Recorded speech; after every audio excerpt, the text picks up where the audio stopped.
All right, y'all, we back. Shalom, shalom, everybody. All right, y'all, you know what I'm saying? Another glorious Tuesday.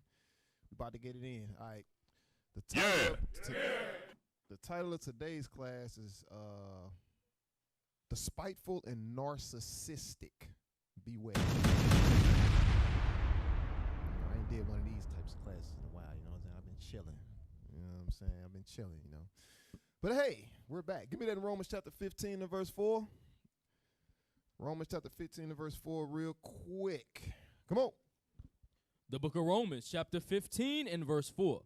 For whatsoever things were written aforetime were written for our learning, that we, through patience and comfort of the scriptures, might have hope. All right, so we're supposed to learn from our ancestors. We read the scriptures to get their guidance and their experience on how to live our lives today. All right, give me that in Romans chapter 3. Start at verse 1. The book of Romans chapter 3 and verse 1. What advantage then hath the Jew? Or what profit is there of circumcision? Much every way, chiefly because that unto them were committed the oracles of God. So guess what? We have the oracles of God. We got the Holy Bible, and we're supposed to use that to take advantage of it. It gives us an advantage, all right? Give me 2 Corinthians chapter 13 and verse 5. 2 Corinthians chapter 13 and verse 5, all right? 2 Corinthians chapter 13 and verse 5.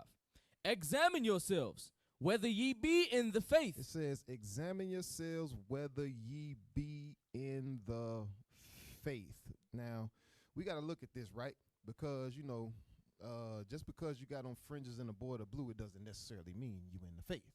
You may keep the dietary law. You may keep the ceremonial law, but you may be stumbling in the moral and civil law. You understand? So read that verse again. Examine yourselves, whether ye be in the faith. Prove your own selves. Know ye not your own selves, how that Jesus Christ is in you, except ye be reprobate? Except ye be reprobates, meaning void of judgment, all right? Now, give me the definition of moral real quick. Give me the definition of moral. Because we came in this truth because we recognized that we needed reproof and instruction, right? Because we was living a sinful life. So, but you know, time ago pass, you know, and we just start going through the motions, and we forget about the civil and moral law that we're supposed to be applying with one another, applying to ourselves for integrity and applying with one another, right? Yeah, let me get that. It says, read that. The definition of moral: concerned with the principles of right and wrong behavior and the goodness or badness of human character. Right. So where do we get what's good and what's bad, our moral compass from? The scriptures. That's where we get it from. Give me that in Baruch. Baruch chapter 3 and verse 36. We're going to start right there. Baruch chapter 3, verse 36. Baruch chapter 3 and verse 36. Come on. He hath found out all the way of knowledge, and hath given it unto Jacob his servant, and to Israel his beloved. Because that's our God. He found out all the ways of knowledge, had the prophets write it down in the scriptures. Now we got it. Go ahead. Afterward did he show himself upon earth, and conversed with men. Talking about Christ, he came and lived the scriptures that we read to give us an example on how to walk in this earth. Go ahead. Chapter 4, Baruch chapter 4, verse 1. Come on. This is the book of the commandments of God, and the law that endureth forever. All they that keep it shall come to life, but such as leave it shall die. So guess what? We have to believe in the oracles of God. How do you show that you believe in the oracles of God? You have to apply what you read. You understand? We have to apply it. If we don't apply it, we are not in the faith. All right? Not just the things that you can physically see. You understand what I'm saying? What about when you're alone by yourself? Where's your integrity? The scriptures is supposed to be integrity. You understand what I'm saying? Give me the definition of civil. Give me the definition of civil. Go ahead and read it. The definition of civil, relating to ordinary citizens and their concerns as distinct from military or... Scroll up. That's not See, it. we got something else. Scroll up. Show more. Get that. No, go down to Webster. Go to Webster. Scroll down right there. Yeah. Let's get that. Just read them. Civil, of or relating to citizens, of or relating to the state or its citizenry. Right, meaning the community, basically. That's what it's going into. How you deal inside of a community. All right. Give me that in Sirach 33 and verse 2. Sirach 33 and verse 2. So we got to examine ourselves whether we be in the faith, right? Morally and civilly, right? Come on. Sirach chapter 33 and verse 2. A wise man hateth not the law, but he that is an hypocrite therein is as a ship in a storm. Now let's take a look at this verse. It says, a wise man hateth not the law. A wise man not going to hate the moral and civil law. Meaning when somebody do something you don't like, you understand what I'm saying? And it's causing for you to apply God's civil law. You're going to apply God's civil law. You're not going to act out of emotion. So read the verse again. A wise man. What kind of man? A wise man hateth not the law. Okay, a wise man hateth not the law. Go ahead. But he that is an hypocrite therein is as a ship in a storm. It's like a ship in a storm. What is a ship in a storm? A ship in a storm, a ship in a storm is going it doesn't have any type of control. It doesn't have any type of discipline. It's trying to go one way, but the waves are coming and it's moving this way, it's moving that way. It can't control itself. You understand what I'm saying? Toss to Go it, ahead. bro. You got something? Yeah, and I was just saying the ship in a storm. The ship trying to go somewhere, but the storm is stopping it. Right. That's your actions going contrary to what you're saying or where you're trying to go. What you're doing is hypocrisy. Right. Read the verse again. A wise man hateth not the law, but he that is an hypocrite therein is as a ship in a storm. Right, because everybody can see that you got on fringes in a border of blue. Everybody can see that you keep the ceremonial law. You heard when the Lord say keep the Sabbath day, you're on all the high holy days. But only you and the people, you and the congregation know if you're keeping that moral and that civil law. You understand what I'm saying? The people going to let you know if you're keeping those laws. All right? Yeah. Now give me that in Luke. Keep reading on that. Verse 3. Verse 3. A man of understanding trusteth in the law. Read it again. A man of understanding trusteth in the law. When you understand, you show that by applying what God said over what you feel.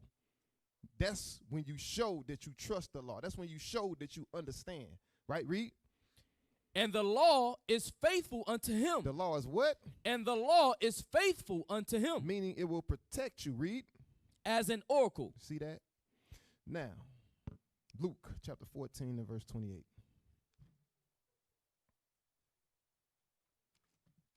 The book of Luke chapter 14 and verse 28. Come on.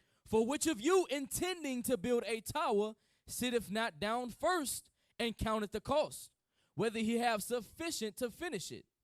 Lest happily, after he hath laid the foundation. After he have what? After he hath laid the foundation. What is our foundation? Hold that. Go to 1 Corinthians chapter 3 and verse 11. We're going to come right back, going into what our foundation is, right? 1 Corinthians chapter 3 and verse 11. Come on. For other foundation can no man lay than this is laid. Then that is laid, which is Jesus Christ. Which is what? Which is Jesus Christ. Right. Christ is our foundation. Go back to Luke chapter 14, verse 29. Come on. Luke chapter 14 and verse 29. Lest happily after he hath laid the foundation and is not able to finish, all that behold it began to mock him, Read. saying, this man began to build. So this man began to build. Read. And was not able to finish. But he was not able to finish. You got to ask yourself, did you really count the cost? You understand? We say, oh, I count the cost. You know what I'm saying? I don't really mess with my family members that's in the world. I don't really mess with them like that, my friends in the world. You understand what I'm saying? But what about your brother and sister in the body? Is you applying the moral and civil law with them? You understand? Or is you just allowing somebody to murmur and backbite? You understand? And not say nothing. You might as well be with your worldly family members. You understand? You ain't count the cost that you may have to make it uncomfortable for that person that you enjoy being around because y'all like the color blue. You understand what I'm saying? Or because both of y'all like pizza. You understand what I'm saying? Should nobody feel comfortable talking about another brother or sister around you negatively? You understand? Are you really in the faith? Or are you here just for friends and fellowship? Right. Officer, on that point, because that is true, but these the people, right, they say, I repented. I've been in the truth 4 or 5 years. But then the same sister, she'll have old pictures and pants still saved on her phone. Why she got that? Why? But she ain't examined herself. She didn't count the cost. She ain't count the cost. She's still holding on to that worldly, or brothers. She's still looking for somebody's attention. There you go. Those old pages they got in the back, Come that they delete chat. Brothers, same thing. You got to be mindful of that. Count the cost. Jump up to verse 16. Come on. Luke chapter 14 and verse 16. Then said he unto him, a certain man made a great supper and bade many, and sent his servant at supper time to say to them that were bidden. Now we know this talking about the parable is about the scribes and Pharisees, but watch this, read. Come, for all things are now ready. And they all with one consent began to make excuse. They did what? And they all with one consent began to make excuse. So you got to ask yourself, are you an excuse maker? Are you a justifier? You understand? Go ahead, read. And they all with one consent began to make excuse. Mm-hmm. The first said unto him, I have bought a piece of ground, and I must needs go and see it. I pray thee, have me excused. Mm-hmm. And another said, I have bought 5 yoke of oxen, and I go to prove them. I pray thee, have me excused. And another said, I have married a wife, and therefore I cannot come. Damn. Go ahead. So that servant came and showed his Lord these things. Then the master of the house, being angry. The master of the house is Christ. He was what? Being angry, Read. said to his servant, go out quickly into the streets and lanes of the city, and bring in hither the poor, and the maimed, and the halt, and the blind. Go ahead. And the servant said, Lord, it is done as thou hast commanded, and yet there is room. And the Lord said unto the servant, go out into the highways and hedges, and compel them to come in, that my house may be filled. Read. For I say unto you, that none of those men which were bitten Mm-hmm. shall taste of my supper. See that?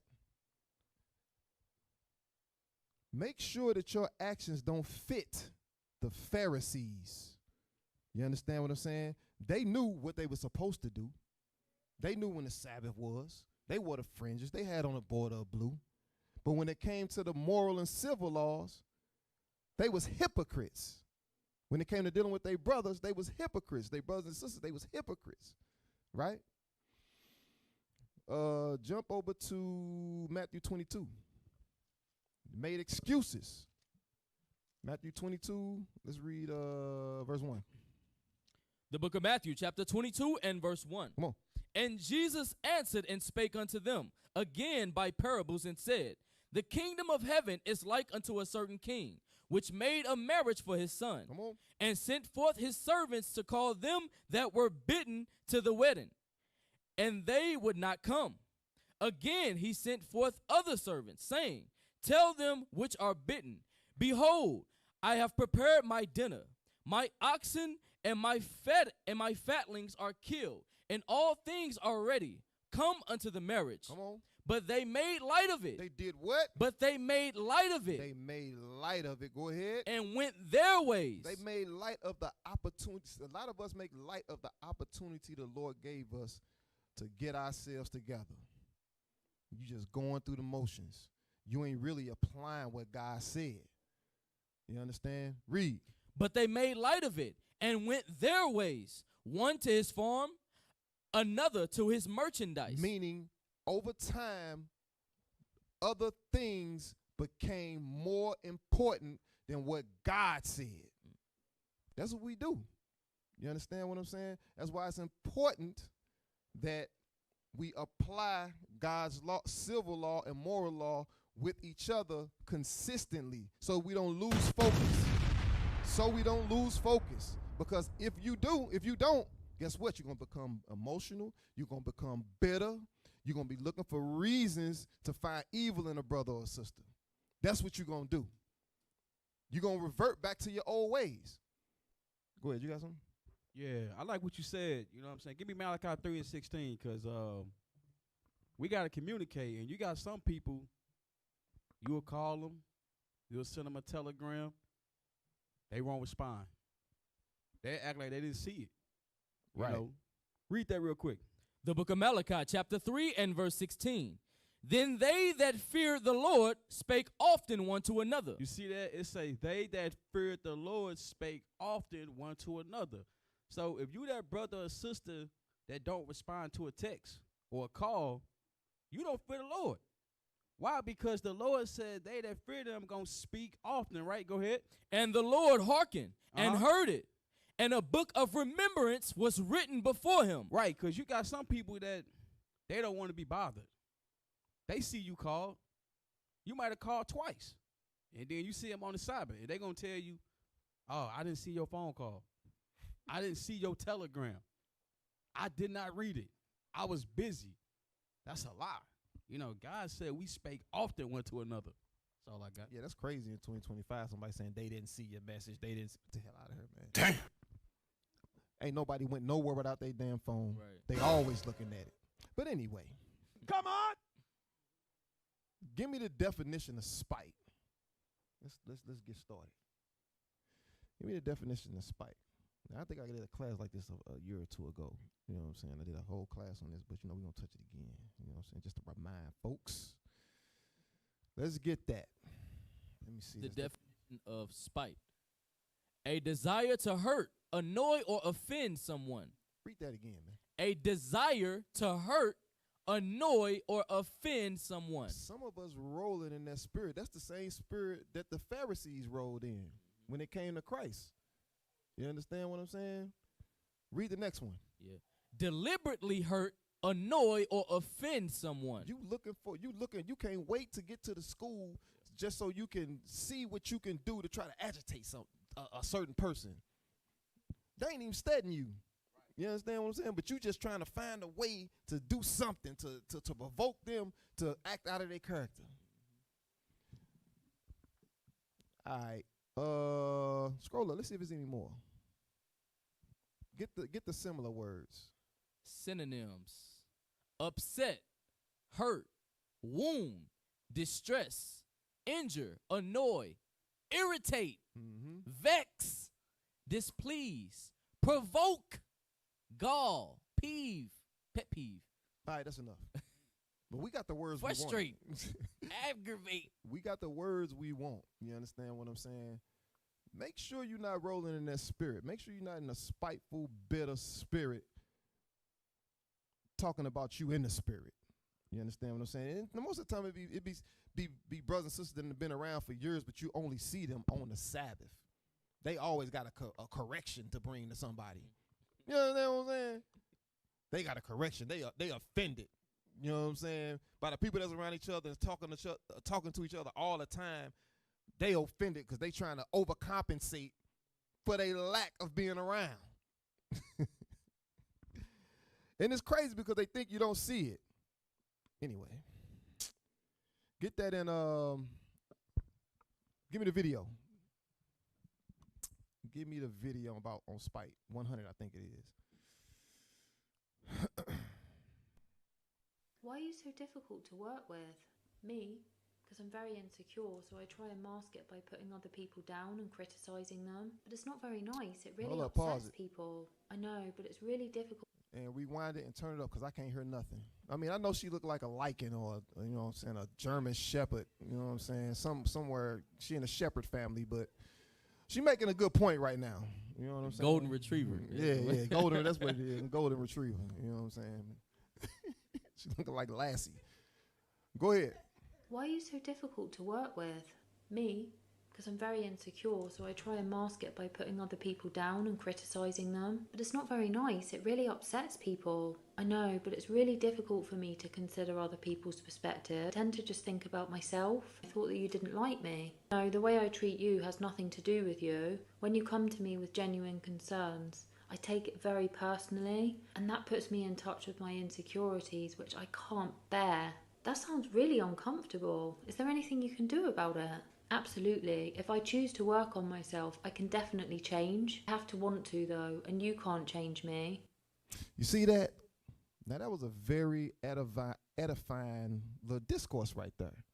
You know what I'm saying? A lot of people, you know, that's unsure or unhappy with themselves, they like to try to agitate and provoke other people who comfortable in their own skin. You understand what I'm saying? And they put up they do little things to try to provoke you. You understand what I'm saying? Hey, officer, that's a heavy point because it's going into what you were saying, overcompensate, because that's how they cope. They got to put other people's down to make themselves feel better. But notice, there'll be the people when you say everybody wear yellow hair wraps. They'll find the most off Hold yellow. up, you sure you ready for this? Listen, All I'm right. telling you. Listen, look.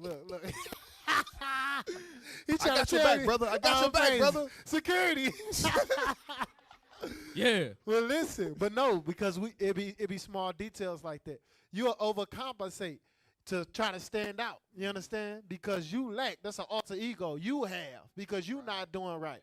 So what you say? You wear yellow. They don't find the most off yellow hair wrap to wear. They don't want to be like everybody else. You can have a picture of it. Yeah, this one. Here's the link. Get these. Get this one right here. Exactly. Nah. Alter ego. It's 22 cents. I ain't got 22 cents. All right. Damn. Go ahead, bro. Hey, yeah, crazy. Hey, man, that's just like some sisters will come in with a dark black dress.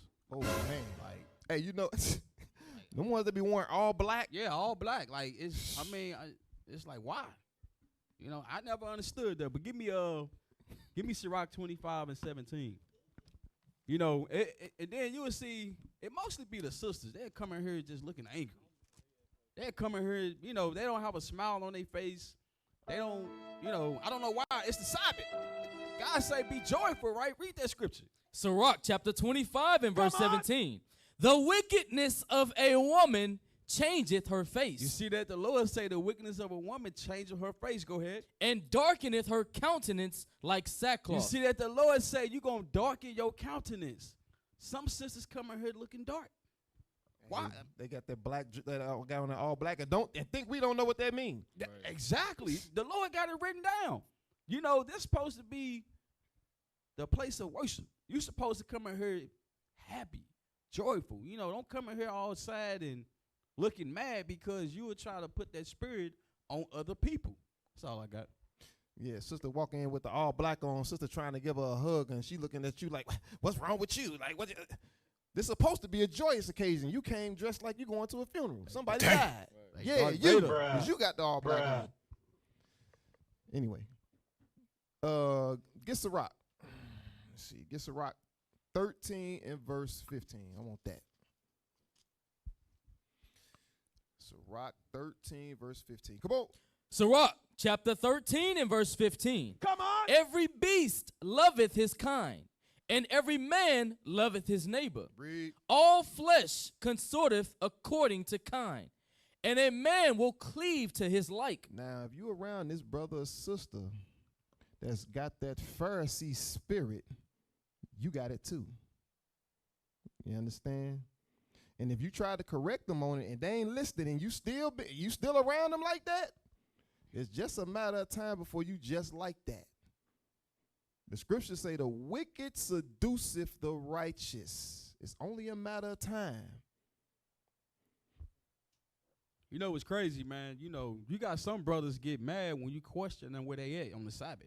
Like, why you late? Like, brothers get mad. You know, like, bro, why you questioning me? Bro, that's our job. Why you late? You know, because we care for the flock of the people, but when you're not rolling in the spirit, you're going to think, you know what I'm saying, it's something wrong with that.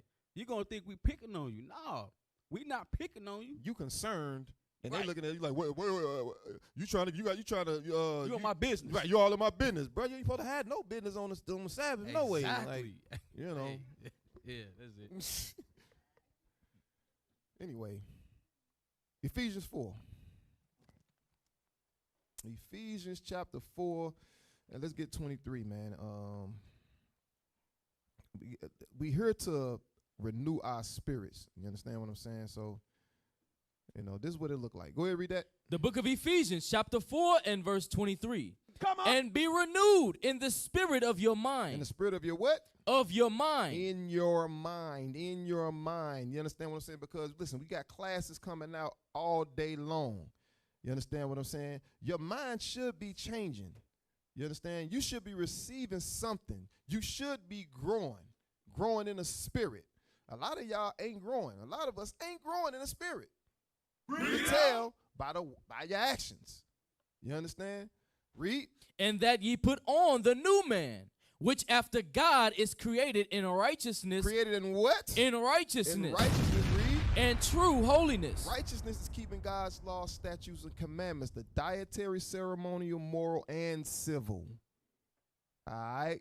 That's what it means to be the new man in true holiness. Go ahead. Wherefore, putting away lying, speak every man truth with his neighbor, for we are members one of another. Because we are members one of another. Go ahead. Be ye angry, Ain't nothing wrong with being angry. and sin not. But you better apply God's laws. Don't sin. Go ahead. Let not the sun go down upon your wrath. Don't get dumb. Go ahead. Neither give place to the devil. Guess what? When you don't apply God's laws, statutes, and commandments, you have now let Satan into the building.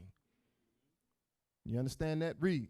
Let him that stole steal no more, but rather let him labor, working with his hands the thing which is good, that he may have to give to him that needeth. This is brotherly love, sisterly love. Go ahead. Let no corrupt communication proceed out of your mouth. Read that again. Let no corrupt communication proceed out of your mouth. A lot of us are guilty of this right here. Corrupt communications. All right, go ahead. But that which is good to the use of edifying. Meaning you gotta, when you hear some BS, you need to correct that. Not hang around it. You ain't brave enough to say nothing, then give them the distance. You understand? You got to do that for your soul. Go ahead. That it may minister grace unto the hearers. Come on. And grieve not the Holy Spirit of God. Do what? And grieve not the Holy Spirit of God. Because guess what? If you're not speaking in truth and walking upright, you're grieving the Holy Spirit. You understand? Go ahead. Whereby ye are sealed unto the day of redemption. Come on. Let all bitterness. All what? All bitterness. A lot of us, over time, we become bitter. Why? Because we forgot to consistently apply the moral and civil law. We think we good just because we don't eat pork. Or just because you stop eating shrimp. You understand what I'm saying? You ain't going around, you stop smoking weed. Those things are easy to some of us, a lot of us. You understand? But a lot of us came in because we just wasn't morally right. You understand? A lot of us came out of the Christian church. Your morals was all jacked up. Damn. You understand? Right. Them the ones that they got a special love for God. They love more special than anybody. Right. You understand? I love God more than you know, my love. I ain't let nobody get between me and my love with Right, Jesus. right. You hear that? You hear that all the Personal time. relationship. Holier than thou. Yeah. Our people are stupid as hell. Come on. Let all bitterness and wrath and anger Anger. Come on. and clamor and evil speaking be put away from you with all malice. And be ye kind one to another, tenderhearted, forgiving one another. Forgiving one another, meaning don't always think because something happened, somebody intentionally did something evil to you. Don't be trying to manipulate situations and things, thoughts in your head, thinking somebody just trying to be rude and obnoxious to you, just to you. Some of y'all narcissists, man. You think somebody just thinking about you all the time. We're going to get into that. Come on. Forgiving one another, even as God, for Christ's sake, hath forgiven you. Right. We want forgiveness from Christ, but we can't forgive our brother and sister that the Lord placed us around to have to perfect us. You know, because some of us real slick. You know what I'm saying? They think because you ain't been caught yet, they don't think nothing. That people don't think nothing going on. We don't know what's going on. You know, ain't nobody said nothing yet. You know what I'm saying? You don't think we know what's going on. Go ahead and read that. Jeremiah chapter 2, verse 19. Come on. Thine own wickedness shall correct thee. Read it again. Thine own wickedness shall correct thee. Your own wickedness gonna correct you. Go ahead. And thy backsliding shall reprove thee. Come on. Know therefore, and see that it is an evil thing and bitter, that thou hast forsaken the Lord thy God. That thou hast what? That thou hast forsaken the Lord thy God. Come on. And that my fear is not in thee. Guess what? If you're not keeping God's moral and civil law, you don't fear God. You don't fear God. You understand? You think you okay, just moving like you moving. Listen, the Lord gonna do a marvelous thing to you in front of everybody. All right. Get 1 Peter 2. 1 Peter 2 and verse 1. The book of 1 Peter chapter 2 and verse 1. Come on. Come on. Wherefore, laying aside all malice. We got to lay aside the malice, the hatred, the envy. Go ahead. And all guile, and hypocrisies, and envies, and all evil speakings. As newborn babes, desire the sincere milk of the word. Desiring what? The sincere milk of the word. Not desiring to look for a reason to offend somebody or to look for some evil in somebody. You understand? That's that Pharisee spirit. Some of our people, some of y'all rolling in that. I see it. You understand? Read. That ye may grow thereby. And that's why you're not growing in the spirit. You wondering why certain things ain't happening to you. Or certain thing, or you ain't being noticed in certain areas and stuff like that. That's because you ain't desiring a sincere milk. You trying to cut corners. You understand what I'm saying? That's what a lot of our people do. Give me that in Sirach 27 and 30.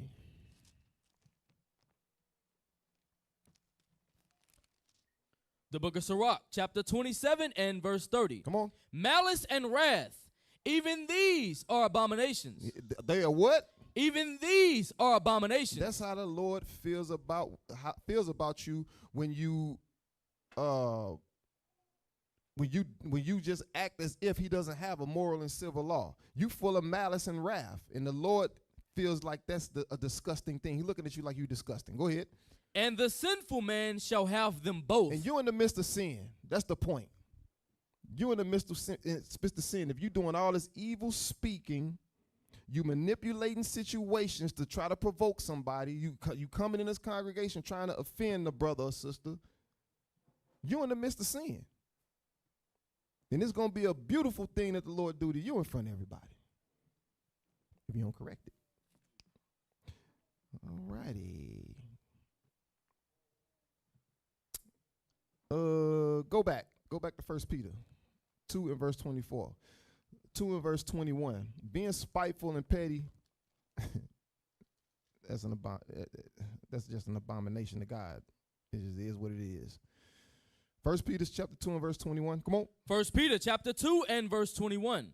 For even hereunto For even hereunto were ye called, because Christ also suffered for us, leaving us an example that ye should follow his You steps. see that? Christ left us an example that we should follow his steps. Go ahead. Who did no sin. Who did what? Who did no sin. Christ did no sin. Go ahead. Neither was guile found in his mouth. Read that part again. Neither was guile found in his mouth. Why is that written there? Because that's where most of us in the midst of sin at. Our mouth. Can't shut up. Always talking about somebody. Go ahead. Who, when he was reviled, reviled not again. Give me the definition of revile. He said, when he was reviled, reviled not again. Meaning, he didn't return fire. You understand? Somebody said something, he knew about it, but he, you know what I'm saying? He was like, all right, whatever. You understand what I'm saying? Some people just can't let things be. Bruh. You know what I'm saying? Give me that definition of revile real quick.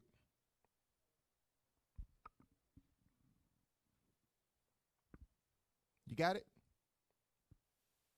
The definition of revile. All right. Criticize in an abusive or angrily insulting manner. Now, we should none of us be doing that. But guess what? I be hearing about this getting done. You know what I'm saying? Read what Christ, how Christ dealt with this. Go Verse ahead. 23. Come on. Who, when he was reviled, reviled not again. Because guess what? A lot of somebody do this, talk crazy to somebody, knowing that they're going to respond scripturally, but they'll do it in front of everybody so they can look a certain way. Damn. You know what I'm saying? You got something? Yeah, because, that's kind of going into a deceitful spirit right there, right? Give me Proverbs 12 and verse 20. Read that real quick. The book of Proverbs, chapter 12 and verse 20. Deceit is in the heart of them that imagine evil. You see that? The Lord said deceit is in the heart of them that imagine evil. So if you rolling in that deceitful spirit, God say you got evil in your mind. You intend evil on that person, and we not supposed to roll like that, right? Can you read? But to the counselors of peace is joy. Right. So we got to, that deceitful spirit, cast that away. We can't be the daughters and sons of God, doing that, rolling in that spirit. That's all I got. All right, give me, go to Google, right, and type in verbal abuse. I just want to see something real quick. I want to, you know what I'm saying? We finna get into that real quick. Type in verbal abuse. All right. Yeah, give me the AI generated. Let's see what they, you know what I'm saying? Scroll down. Click.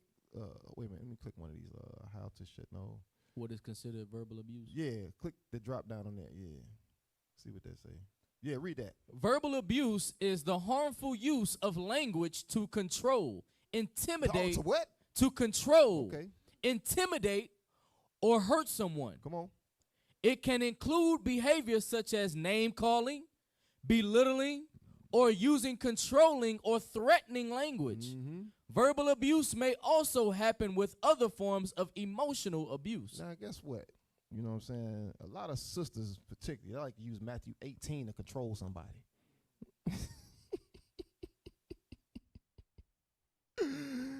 You know what I'm saying? They got a Matthew 18 every damn Sabbath with somebody. Every month is a Matthew 18 with somebody.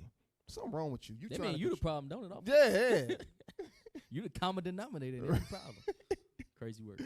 Anyway, hold up. We got to read that one more time. Come on. Verbal abuse is the harmful use of language to control, intimidate, or hurt someone.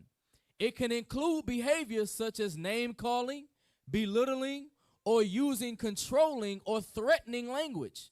Verbal abuse may also happen with other forms of emotional abuse. All right, scroll down. There was something else I want to scroll down a little bit. I want to see. Let me read. I got it right here because I knew it was going to probably be.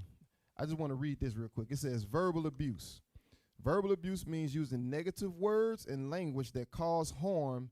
It may take the form of blaming, insulting. Hold on, this is what we just read, right? No, I got some more. It said it may take the form of blaming, insulting, belittling, intimidating, demeaning, disrespecting, scolding, frightening, ridiculing, criticizing, name calling, or threatening a child. It's not just about shouting and screaming. That's what I want. It's not just about shouting and screaming, because some people just think it's because they got cursed out, that's verbal abuse. You know what I'm saying? It ain't about that. It's a whole different, it's a plethora of things to where people are being verbally abused. It ain't got to be because somebody talking down or talking loud at you. It's just the way they talking, period. You understand? Trying to control the situation. Now, give me video 201 about the narcissists. We finna get into them now. You know what I'm saying? Because the spiteful person and the narcissist, they like the same. You know what I'm saying? Come on. A narcissist will infuriate you. It's called narcissistic baiting, and it's intentional. You see, you have to understand that everything with a narcissist is inverted. And what I'm going to tell you will help you to really grasp this and have an incentive and a motivation to do the inverse of what your impulse is. You see, a narcissist, when they feel like they're losing control over you, they need to stimulate emotional engagement from you, triggers, anger, rage, pain, in order to map and model you so that they know how to continue controlling you.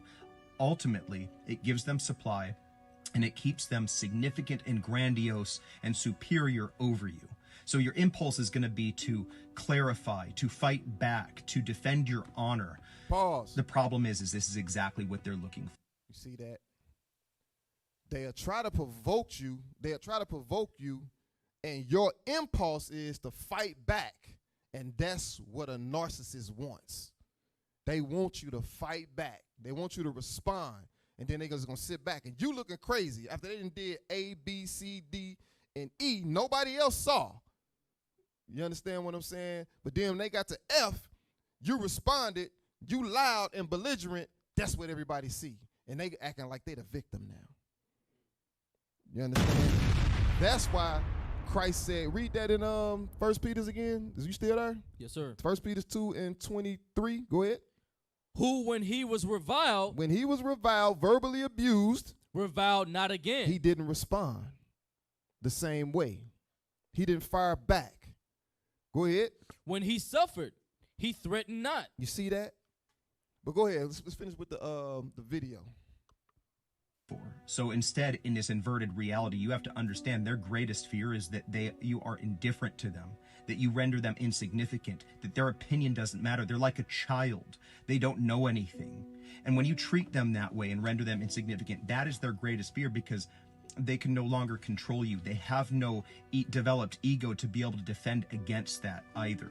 So when it comes to narcissistic baiting, you need to understand that every impulse inside of you is going to push you to keep you in that abuse cycle. Even if you've gone no contact, but they're trying to get back in, sending people by proxy to trigger you. Stop. They will bait you. Fight the impulse. See what he said right there? Once you point out that this person is narcissistic or spiteful, like I got some type of issue with you personally and you ain't did nothing to them. Once they figure out that you figured that out, they might send some other people by proxy.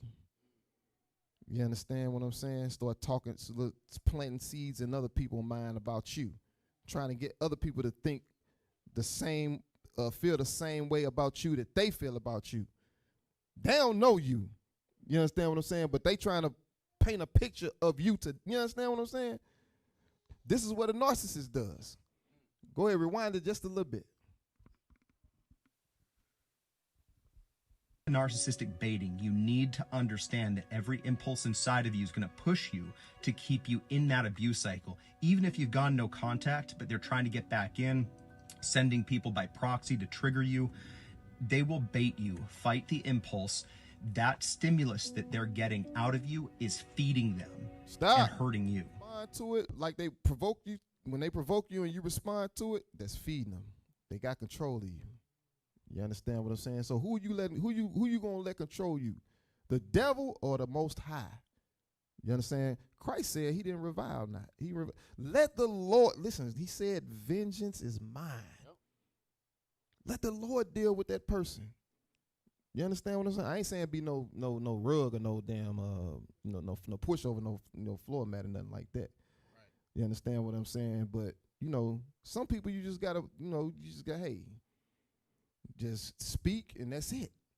You understand? Till they get themselves together for your souls, for your sanity. You understand? Go ahead, you got something? Right. And when you got people talking bad about another person and they talking to you, you know what I'm saying? Make them talk to that person. Call them up. Hey, you know what I'm saying? I call so-and-so right now and say, hey, so-and-so just said this. Because you got to call that out. And then, because you got to kill that memory. So when somebody talking about somebody, hey, bring them up to the stage. Hey, so-and-so said this. Go ahead and tell them what you said. That'll stop them from talking to you. That'll stop all that murmuring that they trying to talk to you about because they know you going to expose them. You're going to go tell that person who they talking about. Hey, so-and-so said this. Go ahead and say it. That's all I got. All right, play the other video. 5 warning signs that someone's a narcissist. Number 1 would be that they're very reactive if they experience any form of feedback or criticism. Okay. The first sign, anytime you try to say something that or you criticize them, right? It ain't gotta be in a negative, like you could just be giving some feedback, and they just got a problem just because you said something. You entered the conversation. It's a problem. You understand what I'm saying? You got people like that. Once you see somebody that's acting like that towards you, hey, it's on you if you just gonna keep on just dealing with that person. Right. I know we come in here and we expect everybody to be righteous. That's just not real. You understand what I'm saying? We all dealing with spirits. All right. Go ahead. You got something? No, that's reactive. It's a repulsive reaction. Like you criticize somebody, they just blow up. What you mean by that? Everything gotta be a big deal. Sis, can you put your head? What you mean? What you mean by hair wrap? Or bruh, you might want to put what the hell you mean? What you looking at me for, bruh? Did you get your shit together? What about you? That's their repulsive, reactive spirit. That's narcissism because you don't think nothing wrong with you. Right. Can't nobody tell you nothing. You thought you was perfect. Somebody spots something. That you don't look like everybody else. What you mean? I'm the one? Why it's always me? Ain't nobody said nothing to you in 6 months. They said something, but you remembered that way back then. Go ahead. 2, oppositionality. They don't like being told what to do. Stop. Number 3 is empathy. Positionality. Don't like to be told what to do. Listen, we all being told what to do. If you don't like being told what to do, this ain't the place for you. That's just it. You understand? You're not going to last. Quit acting. You know what I'm saying? Why you fronting? You know what I mean? Yes. Yeah, man, especially with you rank brothers. Like, if a higher rank told you what to do, don't question him and say, let me go ask leadership. Some of y'all do that. The officer that's over you told you, he gave you an order. You don't want to listen to him. You want to get the order from Officer Uzziah. Come on! As if that officer didn't get the order from him. We can't roll like that, because you don't want to be, you might be a narcissist because you don't want to be told what to do. Some of you brothers got that problem. Follow the order. Hey, go to Sirach 19 and Sirach chapter 19 and verse 19. This go with being, having malice and deceit in your mouth. How you speak to certain brothers and sisters. You might say one thing, but you got a ulterior motive behind it. Or what you're saying is coming from a place of anger or a grudge that you holding. So you speaking to a person or that brother or sister in a certain manner because you want them to feel some type of way about what you saying. You want them to get angry. You want them to feel the same hurt that you felt, You got to take a spiritual inventory about what's coming out because a lot of times we want to overlook what it is we dealing with. You got to be real with yourself, Watch this. Read what you got. It's a Ralph. Go ahead. This the key. This the trigger. This how you know when somebody manipulating you. They ask you how you feel. They have a conversation with you. Then they say how you feel about that. That's when they trying to manipulate your emotions. They want to know if you feel like they want you to feel. Right. Then they manipulating you. You know who do that a lot. Go ahead. Watch this. Read that. Sirach chapter 19, verse 19. The knowledge of the commandments of the Lord is the doctrine of life. Hold on, that wasn't it. 17 and verse 19. 17, 19. Yep. Sirach chapter 17 and verse 19. Watch this. Therefore all their works are as the sun before him, and his eyes are continually upon their ways. So you might be thinking that you clever and you getting away with your anger, your wrath, your grudge that you holding toward that person. You saying a little slick stuff and doing a little slick stuff to them.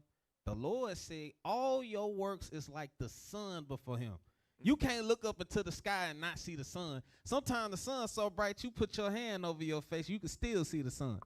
That's how your evil is before the Most High. He see everything you doing, including your intentions. That was it. Nah, read on that. Next verse. Verse 20. None of their unrighteous deeds are hid from him. Read it again. None of their unrighteous deeds are hid from him. Listen, we in the truth. You in the light right now. The Lord is looking at you. You understand? Because you trying to be righteous. Go ahead. But all their sins are before the Lord. All our sins are before the Lord. You ain't getting away with nothing. You ain't getting away with nothing. Go back to the video. The Lord see it. We don't Number see three it. is We empathy. don't see it, but the Lord see it. Go ahead. What's number 3? Empathy is very superficial. Narcissistic folks are great at thank you cards and thank you gifts, but they're really bad at true gratitude. Stop. See that?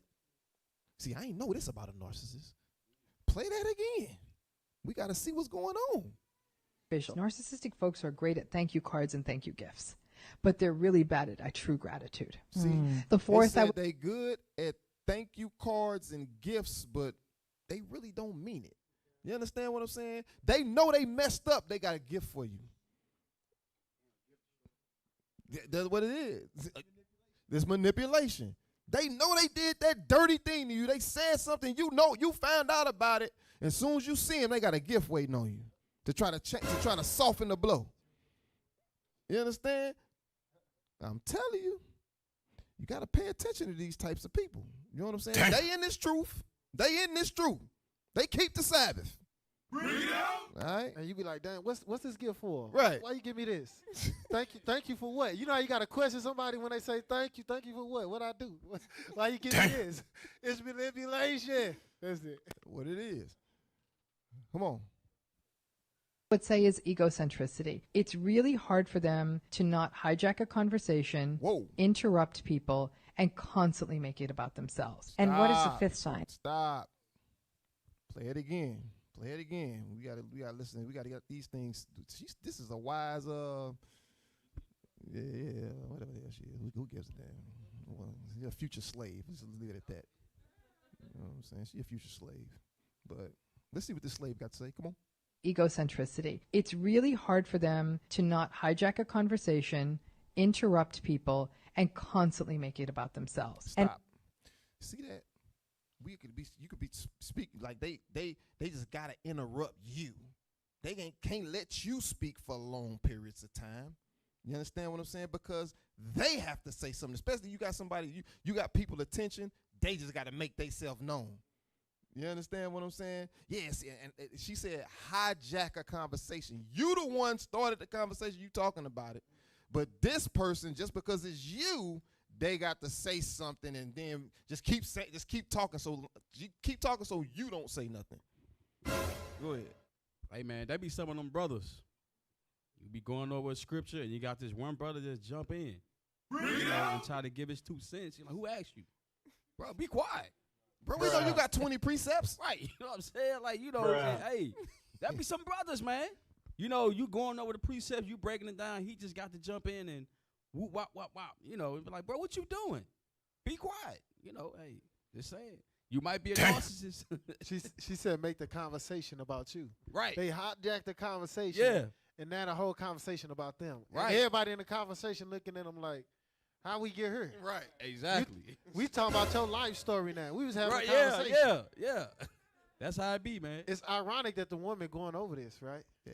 Because they learned. Yeah, it's no, this, Right? yeah.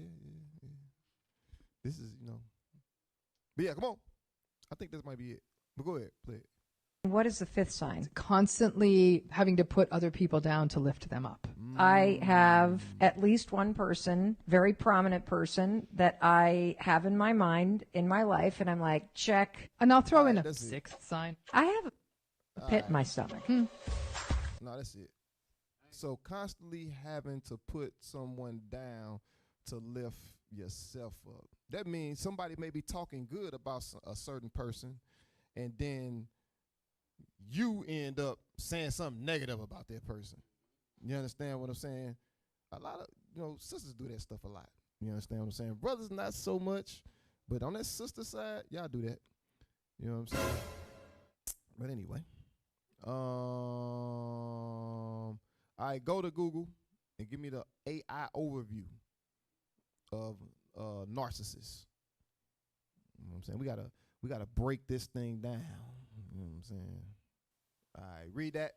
A narcissist is characterized by an extreme sense of self-importance, a need for admiration from others, and a lack of empathy, often leading to interpersonal difficulties and strained relationships. They may exhibit an inflated sense of self-worth, a belief that they are superior to others, and a tendency to exploit others for personal gain. You see that? A narcissist, sometimes they just only around you for what you can do for them. And the minute you stop, they not around you no more. They're nowhere to be found. They become invisible. Around you all the time, but invisible all the time. Bruh. But anyway, all right. It says narcissistic abuse manifests as a pattern of manipulation, control, and emotional exploitation. It can involve gaslighting, where the abuser denies or distorts reality, and emotional blackmail, using threats or intimidation to control the victim's behavior. The abuser may also use flattery and compliments to gain control or isolate the victim from support networks. You understand? You know how we have like what was just yesterday? It was a hell day, right? You understand what I'm saying? And you may be on the phone with a brother, yeah, man, I'm about to head to the school, and that brother probably like, you know what, I got some things I need to do, man, you know what I mean, or whatever. I wasn't planning on going to the school, but you know what, you can come over here.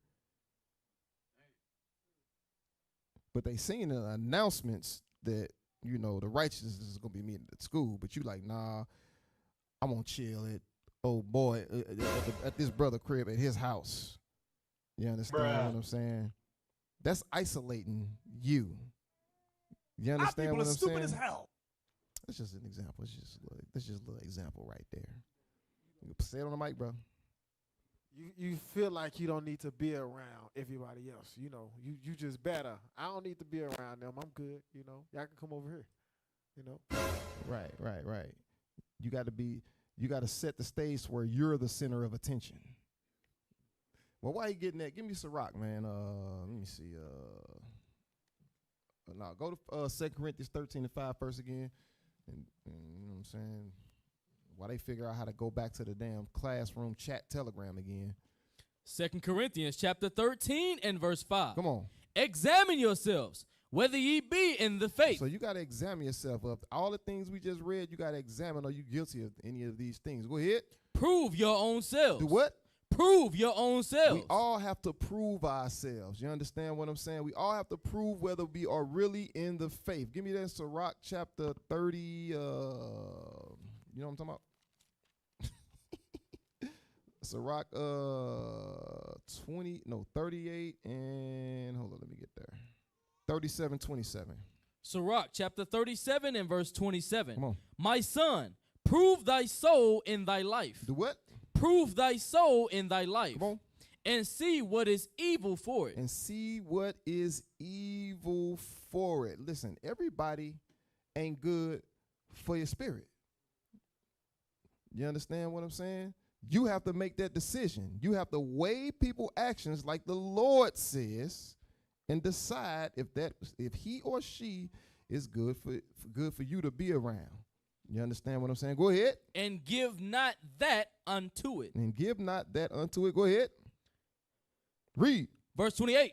For all things are not profitable for all men. All people ain't profitable for you. Go ahead. Neither hath every soul pleasure in everything. And you don't have everything ain't profitable for you. Just put it like that. You understand what I'm saying? Every soul is not profitable for you. Sometimes you've grown past the relationship you have with a certain person. They still stuck in bitterness and strife and reviling and things like that. You done overcame that. You understand what I'm saying? But this person's still trying to murmur and all that in your ear. You understand what I'm saying? And then when you try to say something about it, they get mad at you. You understand what I'm saying? You got to remove yourself from that spirit. They in the body. It is what it is. You understand what I'm saying? Have y'all figured out how to get back to Telegram yet? All right. Put what I put on there. All right. Read that. Here's more detailed look. Here's a more detailed look at how it might present. All right. Manipulation and control. Gaslighting. The abuser consistently denies or distorts reality, making the victim question their sanity and memories. Making the victim question their sanity and their memories. You know, somebody always say something. Remember you said, like, nah, I don't even remember that. Nah, you said this. You know what I'm saying? We don't. I'm like, nah, I ain't say that. You know what I'm saying? Remember I don't speak French, bro. Like, I don't remember. We ain't do that. You know what I'm saying? I wasn't there. You know what I'm saying? Go ahead. Emotional blackmail, using threats or intimidation to force the victim to comply with their demands. Because somebody may have known about some stuff you did 15 years ago, you know what I'm saying? You really don't want it to come out, but they knew you. You know what I'm saying? You ain't said nothing, but they just gonna bring, they always bringing that up to you when y'all in private, you know what I'm saying? Letting you know that they know that. You understand what I'm saying? Holding it over your head. Holding your past over your head. You know what I'm saying? You got people like that. But they supposed to be your friend. But they constantly reminding you that they know certain things about you that everybody else don't know. Why you think they doing that? Okay, go ahead. Flattery and false praise, using compliments to manipulate the victim into feeling obligated or dependent on them. You know what that's going into? Somebody, as soon as you help somebody, they like, you the only one that always helped me. You know, you my lifeline. You know what I'm saying? Every month they that. Every month you getting these compliments. Damn. You understand what I'm saying? Because you gotta help them. You gotta help them every time, with the same thing. They just ain't making no type of progress. You understand? Damn. They manipulating you. Come on. Silent treatment. Hold up, I don't see nothing. Scroll up. I can't see nothing. What IT doing? All right, go ahead. Silent treatment. Ignoring or withdrawing affection as a form of punishment, followed by demanding an apology even when not at fault. Okay, let's read that slow again. Go ahead. Silent treatment. Ignoring or withdrawing affection as a form of punishment. Now, this goes into couples and things like that, but it also can go into a friendship. Now here it is, brothers maybe they communicate consistently. It ain't brothers we don't really do that. You ain't called a brother in 16 days. You know what I'm saying? And as soon as you call them, y'all pick up where y'all left off. Listen, hey, and some brothers do it subtle because they'll not talk to you for a while because they want what they trying to do. They trying to manipulate your emotions. They want you to know that they upset with you because of what you did, and they not gonna resolve it till they get you to feel that that you are wrong about what you did, or come to them and apologize for something. Okay, I get what you're saying now. You was losing me for a second. No. I'm just saying that's how people right. They won't. If you get an altercation with somebody, right? They manipulate you. That's why she said that on the thing. It says, go back to it. Read it again. Ignoring or withdrawing affection as a form of punishment. Right. They know y'all had a good relationship, so they want to take that from you to make you feel like a bad person. Right. Now. Or if they feel like in a relationship, you was they was the one that was making the relationship be what it was. You understand? So like, well, I'm gonna remove myself. You know what I'm saying? But go ahead, read the rest of it. Followed by demanding an apology even when not at fault. Going into what you was just saying. All right, now scroll up. Read the next one. Emotional exploitation. Denigrating the victim. Repeatedly criticizing or belittling the victim, making them feel worthless. Every Sabbath, something negative to say. You finding something wrong. Every time you see this person, or you see this person, they got something negative to say to you. You understand? Stay away from them type of people, man. Go ahead. Control of finances. Manipulating financial resources to gain control over the victim. Now, this could go of malignity. Ooh, you see that word I just used? Yeah. You like that? I like that. Ooh, I'm cold, boy. It's gonna go a malignity of ways. I don't even know if am I using that right? Look up malignity, man. Hold on, we gotta get to the bottom of this. I don't even know where that came from. This is a plethora. I think that's a synonym for that. Plethora? Plethora. I used that before, but I don't know where malignity came from. Let me see what that means, man. Come on, let me see if I'm on point, man.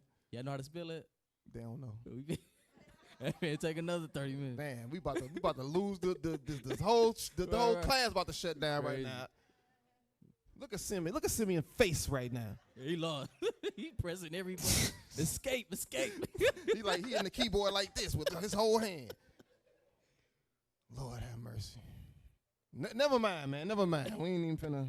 Come on, let's just finish reading, man. Let's just finish reading. Isolation. Hold up, we can't see it. All right, scroll up. A bit, yeah, scroll up, down. You know, we can't see it. Isolation. Encouraging the victim to distance themselves from friends and family, creating a sense of dependence on the abuser. You see that? That happens too. You understand? Go ahead. Next. Taking full responsibility.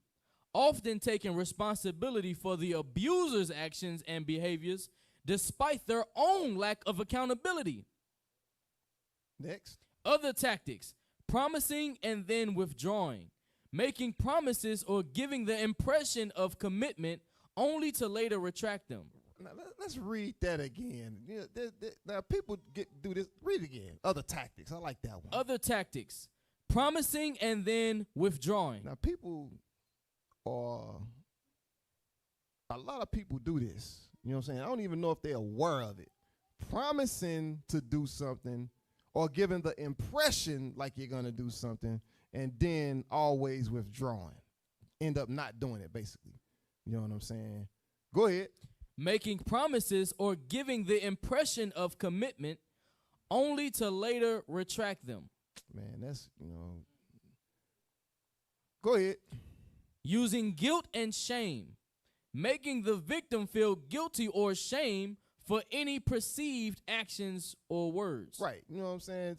You try to bring out some correction to somebody, you know what I'm saying, in a genuine way, but then they looking at you like, you know what I'm saying, like they trying to flip it on you. You understand what I'm saying? Like you saying something wrong to them. Everything you saying right, but you attacking them. I'm under attack. You attacking me. Why you attacking me? Why you gotta say it like that? Come on. Triangulation. This hold on, wait. Yeah, I like this one. Go ahead. Triangulation. Using a third party to create conflict or manipulate the victim. You see, you already spotted the devil, and you moving around, moving away from him.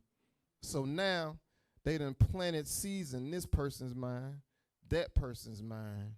You understand what I'm saying? Now they got 2 or 3 people thinking how they got them feeling how they feel about you. You understand what I'm saying? And now these people, you talking to the people that they done manipulated already, and you wondering why they acting a certain way towards you.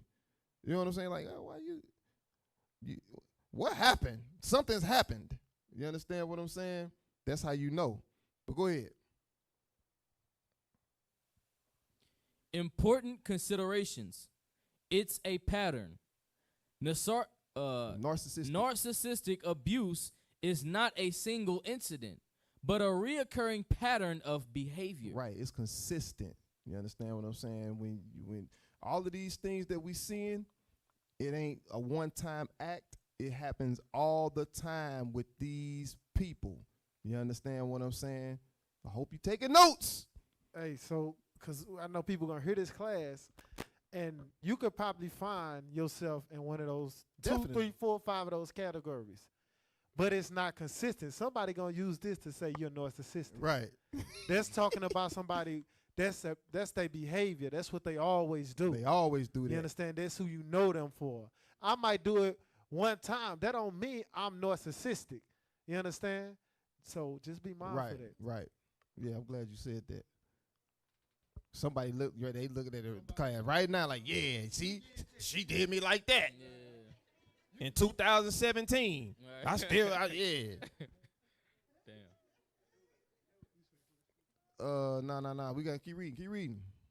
We gotta get all this in there. Hold on, what time? Damn, it's 10. All right, come on. Read fast. Vulnerability. Narcissistic abuse can have devastating effects on a person's self-worth, mental health, and overall well-being. You see, overall well-being. Overall well-being. So when you doing these things to when you fit the description of this, understand you doing this to you offending the little ones.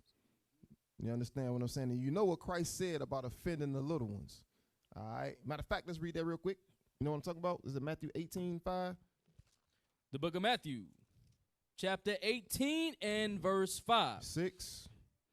Verse 6. But whoso shall offend one of these little ones which believe in me, it were better for him that a millstone were hanged about his neck, and that he were drowned in the depth of the sea. You see that? Because some of us been around 6, 7, 8, 9, 10 years. New people, new faces come into the body.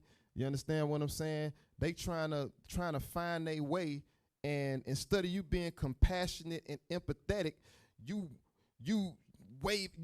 got the axe. You just constantly bashing them over the head with the Bible. You understand what I'm saying? Acting as if you wasn't, you didn't walk in new before. You understand? Come on, man. We got to be compassionate. You understand what I'm saying? Give people time to grow before you just start cutting them up. You understand what I'm saying? Read what God said again in verse 6. But whoso shall offend one of these little ones which believe in me. Because they came in off of us, off of the flyer or people teaching, understand, and they believe. You understand? They know they got to get themselves right. Go ahead. It were better for him that a millstone were hanged about his neck, and that he were drowned in the depth of the sea. Christ said it would be better if that happened to you. Because if that don't happen to you, you want that to happen. You don't want Christ to deal with you. But anyway, go back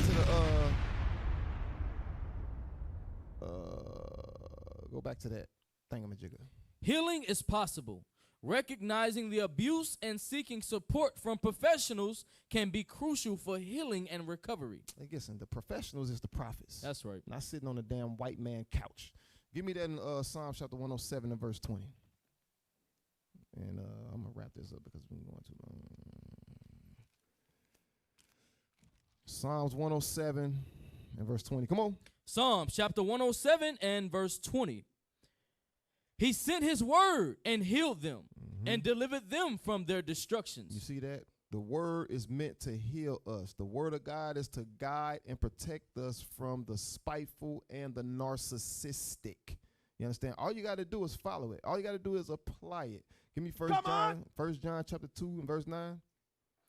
1 John chapter 2 and verse 9. Come on. He that saith he is in the light and hateth his brother is in darkness, even until now. You see that? He that say that I keep God's law, I keep the Sabbath, I got my friends in the border blue, I don't eat pork, but you ignoring the moral and civil laws, you in darkness. You understand what I'm saying? You in darkness. Go ahead. He that loveth his brother abideth in the light. You're going to apply the moral and civil law. Go ahead. And there is none occasion of stumbling in him. Come on. But he that hateth his brother is in darkness, and walketh in darkness, and knoweth not whither he goeth, because that darkness hath blinded his eyes. Because the darkness has what? hath blinded his eyes. Because you don't realize that you're a narcissist. You understand? You just doing what you feel that you have to do to protect your feelings and how you think. You just doing whatever makes you feel good. You understand what I'm saying? You don't know that you the damn devil the Bible speaks of and you walking in the Pharisee spirit. You don't know that. Get Proverbs chapter 11 and verse 12. Hey, also, that's why the scriptures say, examine thyself except thou be reprobate. You don't want to get to the point where you can't see the evil within yourself. You don't want to get to that point, because then you just on your way out the door. Come on. Yep, it's just a matter of time. Proverbs 11 and 12. Proverbs chapter 11 and verse 12. He that is void of wisdom despiseth his neighbor, but a man of understanding holdeth his peace. Read again. He that is void of wisdom despiseth his neighbor. That's what, if you showing malice or hatred, you trying to manipulate, you spiteful, you petty, you void of wisdom. You showing hatred towards your brother and sister. Go ahead. But a man of understanding holdeth his peace. A man of understanding do what? Holdeth his peace. When you do those things to that person, they ain't gonna react, because they already know, they see you for who you are. They gonna revile. They not gonna revile back. They're not going to fire back. They're going to let you get that off for a little while. The Lord going to deal with you. It's going to be magnificent. Go ahead. Give me Romans chapter 12 and verse 9. Let me speed up. Get up out of here, man. Romans chapter 12, verse 9. Come on. Romans chapter 12 and verse 9. Come on. Let love be without dissimulation. Don't let it be. Listen, we can't be fake. You understand what I'm saying? If this is you understand what I'm saying? Just fix it. Just fix it. Go ahead. Abhor that which is evil. Do what? Abhor that which is evil. Hate the narcissist attributes. Hate the spiteful person's attributes. Go ahead. Cleave to that which is good. Cleave to what? Cleave to that which is good. Cleave to God's laws, statutes, and commandments. You understand? Walk in the light. Go ahead. Be kindly affectionate one to another. Be empathetic. You understand what I'm saying? Especially with the new believers that's coming in this truth. Quit trying to usurp authority over the brother or the sister that just walked in yesterday, offending the little ones. You understand what I'm saying? Y'all don't think we be hearing? I be hearing about that, man. You know what I'm saying? And it's not finna continue. You got something? Yes, sir. Real quick, Job chapter 34, verse 32. Let's go back to being reprobate and stuff like that. These classes like this is spiritual inventory, to take spiritual inventory, to examine yourself. If you got these attributes, if you know that you deal with this spirit, you know, this is what you got to do, right? You better go to the Lord. Read what you got. Job chapter 34, verse 32. Come on. That which I see not. That which I what? That which I see not. If this class, maybe you didn't see that in yourself. It took this class for you to be like, damn, that's me right there. Go ahead. Teach thou me. You got to go to the Lord, man. This is what the Lord, matter of fact, this is what the Lord doing right now. He's teaching you now. He's revealing to you that I see you. You might not see it, or you might be trying to hide it, but I see you. If you don't see it, you got to ask the Lord, teach thou me, show me. Come on. If I have done iniquity, I will do no more. Read it from the top. That which I see not, teach thou me. Mm-hmm. If I have done iniquity, I will do no more. So self-examine. If this is you, get it together, because God see your intentions. Even though you trying to hide it, everybody else might not see it. God see you. That's facts. Get John 13 and verse 34. John 13 and verse 34. Come on. John chapter 13 and verse 34. A new commandment I give unto you. Now we know this commandment ain't new, but go ahead. That ye love one another. We have to learn to love one another. That's called applying God's moral law and civil law. We have to apply those things, not just the things you can see. You understand, like fringes and not eating pork and things like that. God's moral and civil law must be applied with each other. Go ahead. As I have loved you. Come on. That ye also love one another. By this shall all men know that ye are my disciples, if ye have love one to another. That's how you know you in the faith, when you applying his moral and civil law. All right. Give me that in 1 John chapter 3, verse 11. 1 John chapter 3, verse 11. Come on. For this is the message that ye heard from the beginning, that we should love one another. Gotta love each other. Gotta learn how to do it. Go ahead. Not as Cain, who was of that wicked one, and slew his brother. Who slew his brother. Now, Cain physically killed Abel. But go ahead. And wherefore slew he him? Because his own works were evil. Because what? Because his own works were evil. You know what a narcissist do? They showing hatred and doing all kind of manipulation tactics to a brother or a sister because they works is evil. They not satisfied with they self. They don't say on the mic, bro. It's all because they don't want to take accountability. That's it. Right. You don't want to take accountability for your own shortcomings, so you trying to magnify somebody else's. You understand what I'm saying? Go ahead. Because his own works were evil, and his brothers righteous. And his brothers righteous. Go ahead. Marvel not, my brethren, if the world hates you. Come on. We know that we have passed from death unto life, because we love the brethren. He that loveth not his brother abideth in death. Read it again. We know that we have passed from death unto life, because we love the brethren. He that loveth not his brother abideth in death. He that loveth not his brother abideth in death. That's what God said. Read. Whosoever hateth his brother is a murderer. Read it again. Whosoever hateth his brother is a murderer. You manipulating situation and using triangulation. You see that? See how I did that? You using triangulation. You understand what I'm saying? You're a murderer. Go ahead. And ye know that no murderer hath eternal life abiding in him. You see that? You won't see the kingdom in that spirit. I hope y'all got somebody that. Give me that in Hebrews 2:1. Hebrews chapter 2 and verse 1. Therefore we ought to give the more earnest heed to the things which we have heard, lest at any time we should let them slip. All right. Shalom. Most High Christ bless. Sons of God! We're gonna take this city. We're gonna take the kingdom. We're gonna rule them hard. This is war! This is war! This is war! I'm here for the win, well, to get it again. The Lord call it taking the kingdom. Want what's mine? Taking my time, turning and taking your freedom. Risen from the ashes, after the lashes, call it a beautiful tragedy. We've been on the brink of insanity. It's the end of your days, our calamity. Adding in, grab a friend for the finale. Curtain call on a heathen. We want forever and a day. Why would the pastor lie and say it's your season? Drop a bomb on them, Hiroshima. Drop a bomb on them cause they need it. Scrub it down, planet need a cleaning. Vagabond gone like I'm dreaming.